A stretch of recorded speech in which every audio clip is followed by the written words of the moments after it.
Halo semuanya, perkenalkan nama saya Serina Rintar Oktaverina. Saya dari jurusan S1 Ilmu Administrasi Negara kelas 2022C dengan digit NIM terakhir 131. Di sini teman-teman tahu nggak sih materi komunikasi dan advokasi kebijakan? Kalau belum tahu, simak videonya berikut ini. Ngomong-ngomong soal komunikasi dan advokasi kebijakan, kira-kira teman-teman tahu nggak sih apa itu komunikasi? Komunikasi adalah proses penyampaian dan penerimaan informasi antara dua orang atau lebih. Sedangkan advokasi kebijakan adalah upaya untuk mempengaruhi kebijakan publik melalui berbagai cara termasuk komunikasi.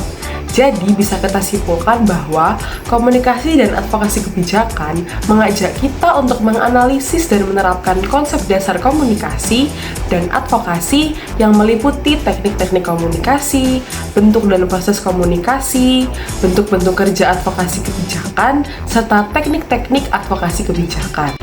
Nah, selanjutnya, kira-kira teman-teman tahu nggak sih kenapa pentingnya kita belajar komunikasi dan advokasi kebijakan?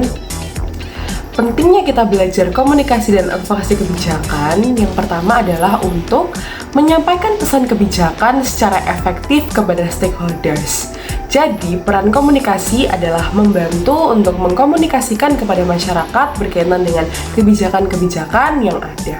Yang kedua, membangun dan memelihara hubungan dengan stakeholders. Harapannya, komunikasi hadir untuk mempermudah pemerintah juga dengan masyarakat berkomunikasi.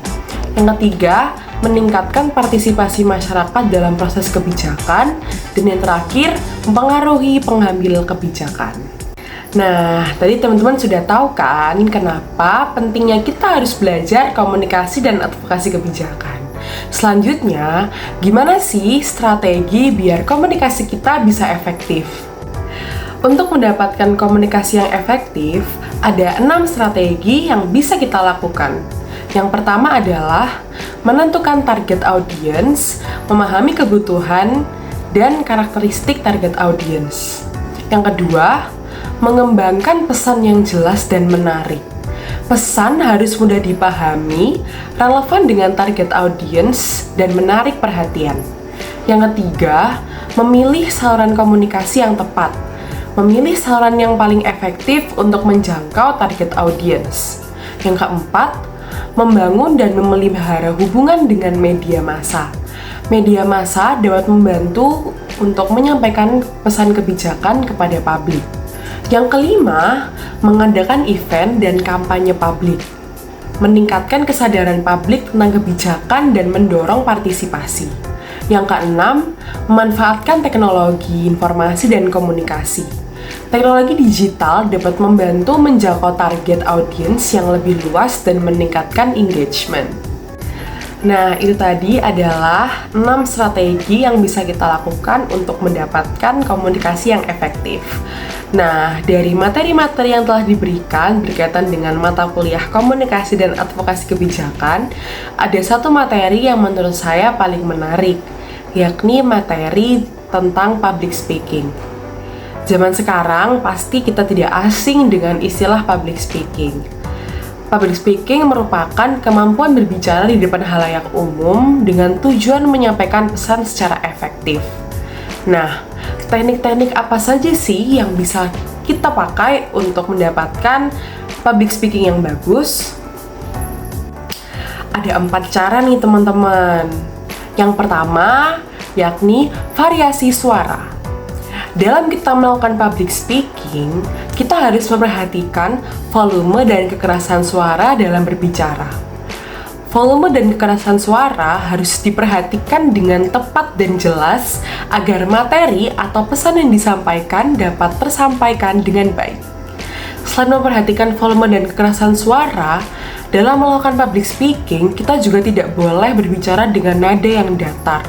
Mengingat bahwa kita harus memastikan pesan atau materi yang kita sampaikan ke publik dapat diterima oleh audiens dengan jelas dan tepat. Yang kedua adalah kecepatan bicara dan artikulasi dapat diatur dengan tanda.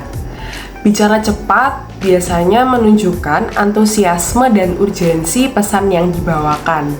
Bicara lambat, memberikan penekanan dan memberikan jeda dalam memberi penekanan.